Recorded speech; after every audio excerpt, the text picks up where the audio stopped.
Hey everybody, and welcome to another Chairman of the Board ranking video. This is where I take a look at the last 5 new to me board games that I've played and I rank them and review them in order of preference. Now before I get started on these 5 games, I want to give a shout out to the show's sponsor, Kienda.co.uk, who are my go-to online retailer, and if you use the link in the show notes or the QR code, then you can get 5% off your first order. At number 5, I have Diluvium.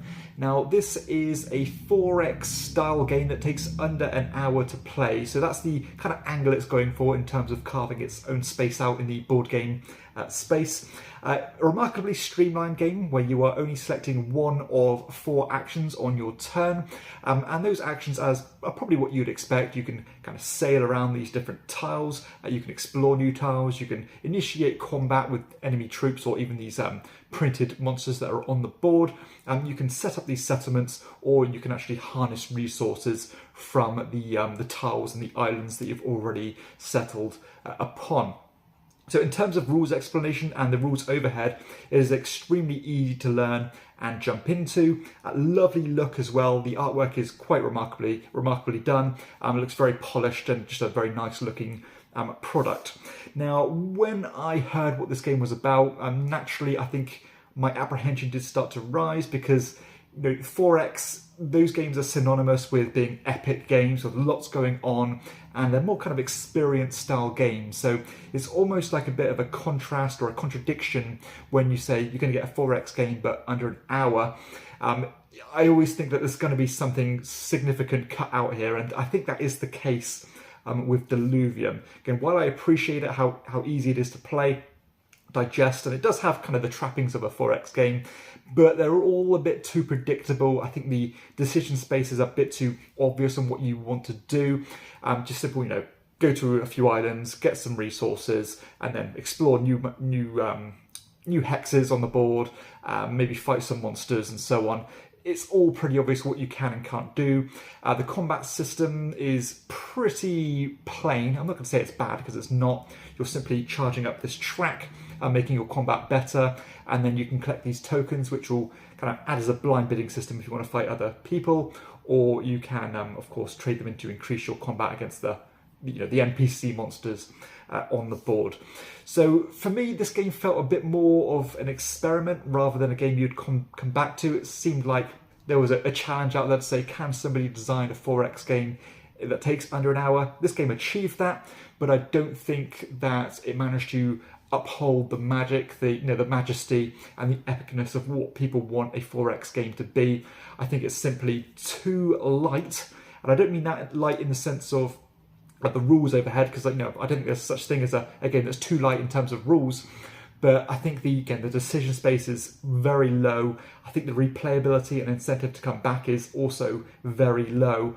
But I'm glad I played it. It's not a bad game by any means. I just don't really see how this is going to break through that ceiling to play it above other games. And to be honest, I'm not a big fan of 4X games anyway, but if I was, I'd be much more willing to play a game that takes 3 times as long for 10 times the enjoyment and 10 times the satisfaction. So yes, you can squeeze this into 45 minutes, maybe even less than that if you're fast players, but I don't think you're going to leave the game feeling terribly satisfied.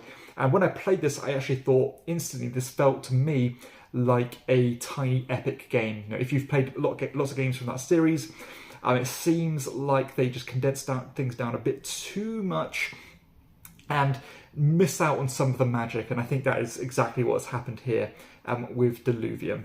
So that is Diluvium at number 5. At number 4, I have a tiny little card game called Forks. Now this is the 2nd edition of the game, and I'm not sure what the differences are because I did not play the original. Now this is a game that involves some closed drafting and some commodity speculation, where you're going to have, I believe it's 5 different suits of cards, maybe more or less depending on the player count, and you are just selecting one of them and of course passing the rest of the cards in your hand to the next player, where you will repeat that process. Now what you're trying to do is that you are trying to, of course, to collect sets in front of yourself in order to increase your influence in those different suits But the card that is not drafted goes to this kind of communal tableau, which will show the strength of those particular suits. So for example, at the end of the game, only the 3 most powerful suits, as in those runs of cards that have been left behind, will actually be eligible for positive scoring, and all the other ones will be negative scoring. So it has this kind of contradiction where you want to, of course, collect the most powerful cards, but the more you do that, the weaker they're going to become, because none of them are slipping through to the actual, eventual value determinator. So it's kind of reminds me of a game like Vegetable Stock, also a game like A Gift of Tulips, but much more condensed, much more streamlined. And even those games are easy to play, but this one is super lightweight. But it works. It's very streamlined, and as easy as it gets. Super fast as well. This one only takes around 10 minutes, so it does not outstay its welcome. And it's just one of those games where you can kind of turn your brain off. It can go really well, it can go really badly, but either way, it's still fun. So a game that I would not hesitate to play again. That is Forks at number 4. At number 3, I have Joyride. So this is a game that I must admit I went into it with a little bit of a maybe negative anticipation, because I have played other games this is directly compared to, i.e. Thunder Road Vendetta, which I did bounce hard off of. It was just far too chaotic. It felt more like a simulation rather than a game where things just go too bad too quickly and with very little control. So I think, unfortunately, and this is on me, I think I brought in some of that stigma from Thunder Road Vendetta into this one, anticipating it would be very similar. And I can see why they are compared, but I must admit that Joyride, you do have a lot more control, and it does feel like it kind of walks that tightrope between games like Thunder Road and also games like Heat, Pedal to the Metal. Now this one, it is another dice-driven game, so you are rolling dice in order to move around this kind of hex map. You have very limited control in how you can actually steer your car. Lower gears generally give you much more control, but of course make you slower. Higher gears introduce more dice, but of course you're going to potentially run straight into a wall because you move too fast.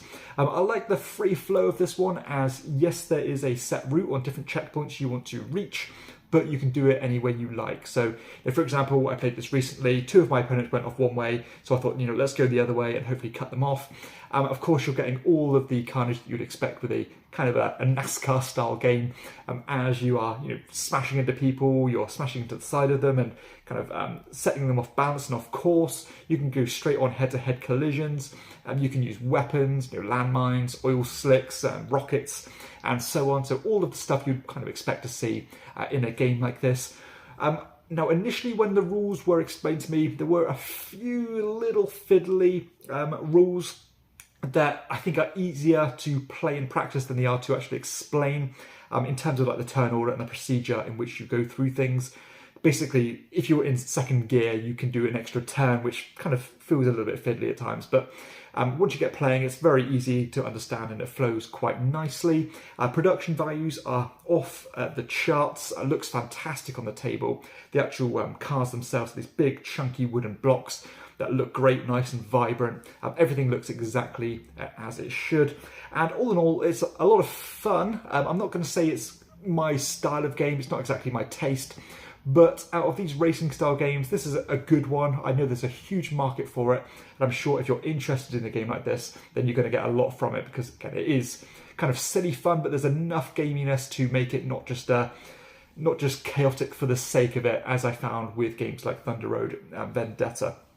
Now, I understand this game has gone through some controversy because it's being directly compared to powerboats. And yes, I can see that there is a lot of similarities between the two, but ultimately the comparisons are that you are racing on a hex grid with dice. So, there's a lot of scope for messing things around in between this and that. So, I'll leave it as be. In a vacuum, the game is solid, it's good, and yeah, while it's not exactly my tastes, if everybody else wanted to play it, I would happily go along with it and have a good time. So that is Joyride at number 3. At number 2, I have Couture. So this is a game I've been wanting to play for some time now. A very sharp looking little card game, as you are using cards to bid for other cards. It has this cool upgrade system as the cards you have at the start of the game, your bidding cards might get upgraded as the game progresses. So it reminds me a little bit of a super streamlined Nidavellir. And ultimately, the bidding system is quite cool because at the start of each round, there's going to be 3 columns of cards. You are going to have these kind of divider cards, and then you're going to put your bidding cards either side of these dividers, depending on what you want to contribute to which lot. Of course, whoever bids the most in each of these categories will get first dibs on the cards they want. Now, the cards themselves are pretty straightforward. Collect pairs of shoes to get some extra points. Collect the most of these kind of cotton threads to get the majority at the end of the game. There's just pure face value points cards, set collection cards, and so on. But again, there are also those cards that you can improve your bidding for future rounds. And some of them, even the strongest bidding cards, will come with some negative points. And I like the fact that you can actually time it just right so that you can shed those stronger cards at the end of the game so that you don't suffer those negative points. So lots of things you can go for here. Very fast, quite punchy, it looks lovely. If you're not into the fashion theme, I get it, but it's well done and well produced. And all in all, it's the kind of game that I tend to go for. I like bidding games, I like card games, and this does everything to a very high standard. It's a kind of a textbook example of a solid game. Now, my only issue with the game is that, number one, the competition. There's so many different games competing with this, quick bidding games. But also the fact that I'm not quite sure that the balancing of the cards is as it should be. Of course, I've only played this a few times, so I'm sure I'm wrong. But basically, the other day I played this and I collected all of the different set collection cards, spent a lot of money doing it, and you get very few points in return. So I'm not sure that's the best option to go for. But hey, maybe I'm wrong. With more plays, that could even out. But as it stands, it's a solid game. Again, the kind of games I go for, very quick. It doesn't outstay its welcome. Good decisions, and I like simultaneous bidding anyway. So all in all, it's good. So that is a Couture at number 2. And finally, at number 1, I have Take a Seat. So this is quite a fresh take on the roll and write polyomino style games. Number 1, I think the theme of this game is super cool and a really good fit for the actual game mechanisms. So this one, you are basically at a theatre and you are trying to fill up all those seats with people, kind of ticking off all the different seats as you go. And there are public objectives that you're trying to go for. So for example, it might say, get X amount of points for every column that you filled, score X amount of points based on the largest square that you filled, and so on.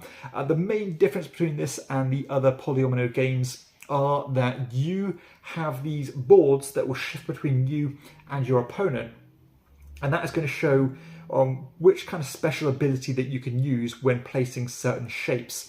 So as a general rule, you cannot actually rotate the shapes or anything. You have to use a particular ability to do that.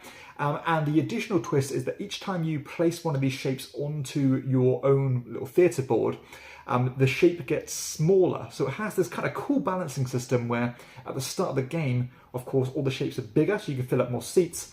But as your board gets filled up, the seats are getting smaller, or the shapes are getting smaller, so you can fill in those little nooks and crannies on your board to get to fill up things exactly as you need to do.